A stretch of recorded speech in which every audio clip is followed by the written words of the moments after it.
speaking of your food specialties, barbecue is one of them. Your new book, Bobby Flay's Barbecue Addiction, out now. Let's talk about misperceptions about. I'm from the South. I'm from North Carolina, so I take barbecue very seriously. I know as the you best know. barbecues in Carolina. We know. Well, yeah.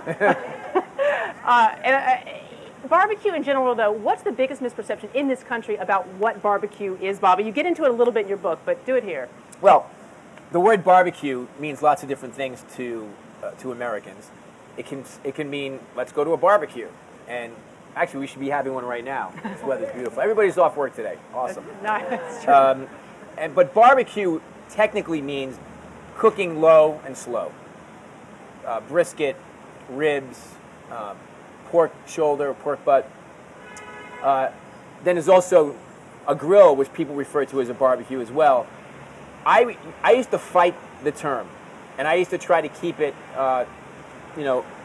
technically correct.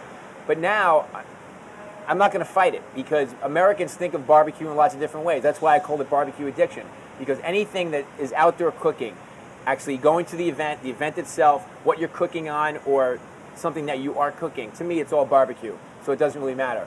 As long as you have a good cocktail and some good food, we're all having a great barbecue. That's how I feel about it. If someone told you you could only have one barbecue for the style for the rest of your life, would it be the North Carolina vinegar, which I'm pulling for? Would it be Texas brisket? Like, what would it be? One you had to pick. I like Texas. Well, first of all, my wife is from Texas. I'm sorry. Oh. My wife watches everything, so I have to be really careful. Hi, Stephanie.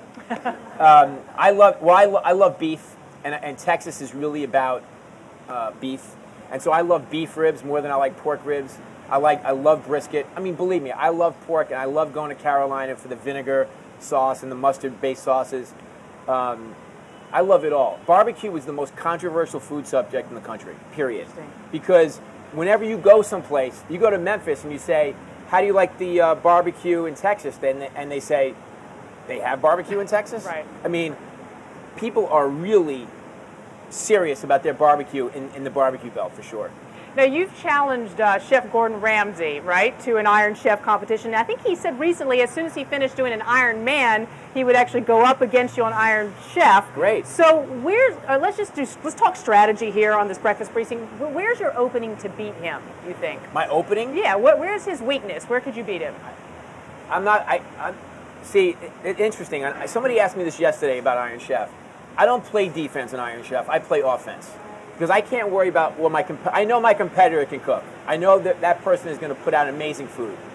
And so I can't worry about what that person is doing. I can just take the ingredient and cook the best food that I can make. And that's all I really care about. If I lose, I lose. Right. It's part of it, you know?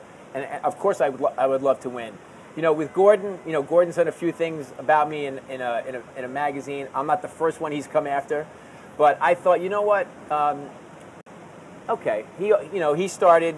Let's get it on. Right. I want to do a huge event, maybe like in front of Caesar's Palace in Las Vegas, a huge charity event, so that we can raise a bunch of money and just get it on. Let's get this thing over with. One thing, even though you guys disagree on some things, one thing all of you who are top chefs seem to agree on is that you don't like truffle oil. And why is truffle oil so overrated and not high on your list of ingredients? Because truffle oil has become a Band-Aid for lots of things. Truffle oil should be used, very, very, very lightly, like a drop here and there for certain things. I think that it has a great affinity for things like mushrooms and smoky cheeses and nutty things. But what's happened is chefs have taken, or cooks have taken truffle oil and just put it on everything. Right. On macaroni and cheese, on lobster, on what, just because, it has sort of that infectious taste, but all of a sudden everything just starts tasting like truffle oil. Yeah. And so when things get overused, chefs go like this, we don't want it anymore. Right. We're going to turn it over to the audience in just a second. I have one last question of my own for you. So I hope this never happens to you, and I mean this from the bottom of my heart. I hope you're never on death row. But if you were, let's just say one of these Iron Chef competitions went awry and the other guy didn't end up so well. Okay. One last meal and one last person to cook it for you. What would it be and who would it be? Oh, somebody would have to cook it for me? Well, unless you want to cook it yourself. You can choose you if you want to cook your last. But what would the last meal be? It's so easy for me. It's a cheeseburger and an ice cream sundae. Right then. Totally. All right. I like that. I can live with that too. It might be mine as well.